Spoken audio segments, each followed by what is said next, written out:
저를 대적하는 돌들을 쳐버렸더니 다 가루 만들어서 흩어졌다. 이게 다니엘서 인용이 된 말이죠. 예수께서 그랬어요. 읽어본 일이 없느냐. 그러므로 내가 너에게 이르노니 하나님의 나라를 너 후인은 빼앗기고, 오늘 룻기 이 부분을 말하는 거예요. 너희는 빼앗기고 그 나라 열매 맺는 백성이 받으리라. 그러니까 주님의 지휘자들이 하나님의 나라의 상속권자가 된다 그 말이고, 이 돌 위에 떨어지는 자는 깨어지겠고 이 돌이 사람 위에 떨어지면 저를 가루 만들어 흩으리라 하시니, 대제사장들과 바리새인들이 예수의 비유를 듣고 자기들을 가르쳐 말씀하신 줄을 알다. 그러니까 오늘 처음에는 모르겠다고 했다가 나중에 금방 말 바뀌어가지고, 나는 나를 위하여 내 기업에 손해가 있을까요? 부르지 않겠다는 사람들이 알고 보면 대제사장들과 바리새인들인 것을 알 수가 있죠. 그래서 예수의 비유를 두고 자기들을 가르쳐 말씀하시는 줄을 알고 찾고자 하나 무리를 무서워하니 이는 저희가 예수를 선지자로 알렸더라 그랬습니다. 자, 이와 같이 구약성경 룻기에 지금 이제 비유적인 말씀이 이렇게 나온 건데, 율법 시대를 종결하고 신약 시대, 은혜의 시대로 전환되는 지점에 와서 기득권을 갖고 있던 자들이 자기네들이 마땅히 해야 될 의무는 행치 않고 권리 주장만 하니까 하나님께서 그들은 세는 내려고는 하지 않고 그들에게 맡긴 양무리들에게 오히려 성경 말씀을 오남용해가지고 세금을 찾고 더러운 이식을 취하는 일만 자꾸 하니까 이거는 아니다. 그래서 이제 마지막에 아들을 보내가지고 아들을 통해서 그들에게 맡겼던 권리를 지금 빼앗는 얘기입니다. 원래는 그가 물을 권리가 그가 있었던 것이 그 사람이 일이 있는 것이죠. 그러나 그들은 마땅히 해야 할 일은 하지 않고 권리 주장만 하니까 하나님께서는 또 해야 될 의무를 먼저 해야지 왜 권리를만 주장하냐, 이제 이런 뜻으로 이렇게 한 겁니다. 그러니까 우리 형제자매님들은 모두 다 공유지상 직무를 행하실 때 마땅히 해야 될 일을 먼저 하면 나머지 문제는 무슨 먹여 살리면 먹고 사는 문제, 무엇 문제는 주님께서 책임을 지셔야 되는 문제인 게 그건 믿음의 문제단 말이에요. 그래야 되는 것이지 막 자기가 뭐가 돼가지고 자꾸 이렇게 해서는 오히려 하나님의 뜻이 훼손을 입는다는 것이죠. 값없이 팔려간 사람들을 속량하려면 값없이 물러줘야 되는 문제인 것인데, 팔려가기는 값없이 팔려간 사람들을 돈 받고서 속량을 시킨다면 그게 무슨 뜻이냐? 진리를 가르치되 삭설을 위하여 가르치는 일을 한다면, 사품 노릇을 한다면 그것은 결국은 하나님께서 그들의 직무를 빼앗는 날이 반드시 온다는 것이죠. 이제 초림 때 그랬던 것처럼 재림의 때에는 교회 시대 내에서 권리 주장만 하는 어떤 사람들에게서 유대교 지도자들에게서 초림 때 그 권리를 빼앗아서 아무것도 아닌 사람들에게 그 권리를 맡겼던 것처럼 재림 때에는 신약의 자칭 유대인의 회 중에 있는 사람들의 권리를 빼앗아서 회개하고 돌이켜서 하나님을 인을 맞은 하나님의 종들인 유대인들에게 다시 그 권리를 되돌려주는 겁니다. 그것이 하나님의 경륜입니다.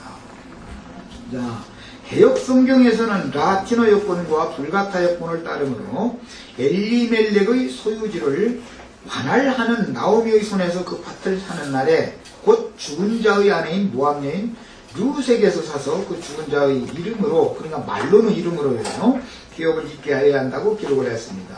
여기에서 관할하는 이 히브리어로 마카르라는 말은 팔다 혹은 팔리다라고 다른 데서는 번역이 됐습니다. 자, 그 뜻은 나오미의 남편 엘리멜렉과 그 아들들에게 이어졌어야 할 기업인 토지가 10년 전에 타인에게 팔렸으나 여전히 그 토지의 소유권은 나오미에게 있고 법적인 소유권은 여전히 그 남은 기업을 상속할 남은 자에게 있게 마련인 거니까 있고, 법적인 소유자인 나오미는 율법에 따라서 오늘 그 밭을 팔겠다고 문서 자체를 가지고 내놔버린 거예요. 이제는 40년을 참을 수가 없으니까 문서를 가지고 있어야 40년 후에 자기의 소유가 hin정이 되는 자기 소유가 되는 건데 40년을 견딜 힘이 없는 거예요 지금. 그러니까는 우선 살아야 되니까 문서까지 아주 그냥 다 넘겨주겠다 이제 이러고 내놨다 이 말이죠. 그런데 원로들과 살 권리가 있는 당사자들 앞에서 정식으로 매물로 내놓았다는 뜻입니다. 나오미가 소유권을 팔겠다고 내놓은 경우에 율법에 따라 가장 가까운 근족인 타인에게 아주 팔리지 않도록 그 밭값을 대신 주고, 즉 이방인에게 팔리거나 왕에게 팔리거나 제사장에게 팔린 경우에는 되찾을 수가 없습니다. 율법에 정해진 거예요. 왕에게, 제사장에게 팔리면 그 소유로 돌아가 버리는 것이죠. 왕이나 제사장에게서는 물을 수가 없잖아요. 이방인에게 팔면 당연히 이방인이라는 건 물으는 율법을 행해주지 않는 거니까, 샀는데 나는 안 물러주겠다는 것이니까, 이방인 만약에 가까운 근족이 이 문제를 해결해 주지 않으면 이방인이 그 밭을 사거나 그러면은 하나님께서 약속의 기업으로 유대인들에게, 이스라엘 백성들에게 주신 기업이 감삭되겠죠. 이런 문제가 될 것이고, 왕이나 제사장이 이 밭을 만약에 산다면 나오미는 영원히 이 기업을 되찾을 길이 막혀버리는 것이죠. 즉 말하자면 구원의 길이 끝나버린다 그 말이에요. 자, 이런 문제가 나오는 겁니다. 그래서 토지, 즉 기업무르기를 허락하라는 레위기 25장의 신현율법에 의하면 50년을 한 주기로 하여 임시로 파는 것이지 아주 파는 것이 아니므로 지난 10년간은 그 토지를 산 자가 그 땅에서 소출을 얻었으니 나머지 40년어치의 밭값을 계산하여 산 자에게 주고 물러야 했습니다.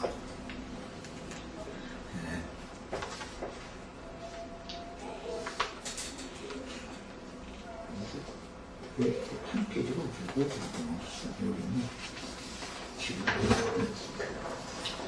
보아스는 법적으로 그 토지의 소유주인 나오미가 율법에 따라 자신에게 관할 건이 있는, 즉 이제 문서의 권리가 있단 말이에요.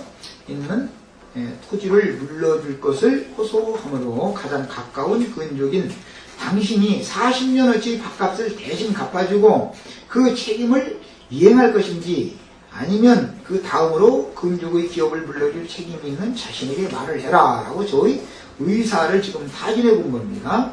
이미 앞에서 밝힌 바와 같이 나오미와 룻에게 법적인 상속권이 있는 죽은 엘리멜렉과 말론에게 이어져야 할 그 토지가 10년 전에 팔린 것은 그 동족인 같은 집 팟사람에게 팔린 것입니다. 만약에 이방인에게 그때 팔아먹었다면 이건 누르고 말고가 없는 것이죠. 이방인이라는 건 유대인의 법을 모르는 사람들이니까. 또 왕에게 팔았거나 제사장에게 판 경우에도 물을 수가 없습니다. 그런데 그때 당시는 사사시대니까 아직 왕이 없는 시대였죠. 네. 그 밭을 산 자는 앞으로도 40년 동안 경작할 권리가 있으므로 당연히 10년까지 남은 기간을 계산하여 값을 받을 것이니 그 밭을 물으려면 40년 동안 어치의 많은 액수의 속전, 즉 속전이라는 건 물으는 값이다. 사는 값을 보고 속전이라고 그러죠. 엘리멜렉에 가장 가까운 근족은 보아스의 말을 듣고 내가 그 밭을 사겠다고 선뜻 대답하였는데 그 생각에는 그 밭을 사서 자기의 기업으로 확정하는 등기를 하여 앞으로 40년 동안만이 아니라 영원히 자기가 그 밭을 차지하려고 하고 자기 후손에게 자기의 명의로 계속 그 기업을 물려주고자 하는 그런 야심이 있었다는 것이죠. 자, 이런 것은 아까 서두에 말씀드린 것처럼 오늘날 이런 하나님의 구속에 관한 법을 세상 교회 사람들이, 지도자들이 모르고 있기 때문에 전도를 하면은 자기 하나를 자꾸 삼으려고 생각을 하는 것이죠. 자기 것이라고 생각하는 거예요. 이것은 그냥 그들이 하나님의 말씀을 크게 오해한 것이죠. 복음을 전해서 사람을 얻으면 그리스도께로 되돌려드리라, 원 주인에게로 돌아가게 해주라 라는 뜻으로 자기는 종의 직무를 하면 그 품삯은 주님이 오셔서 갚아주겠다라는 것이 하나님의 말씀이다 이 말이에요. 네. 지금 이 땅에서는 네가 값도 없이 수고를 하면 거기에 대한 값은 주님이 다시 오시면 반드시 갚아준다 그 말이고, 지금 현재 그 일을 할 수 있도록 하기 위해서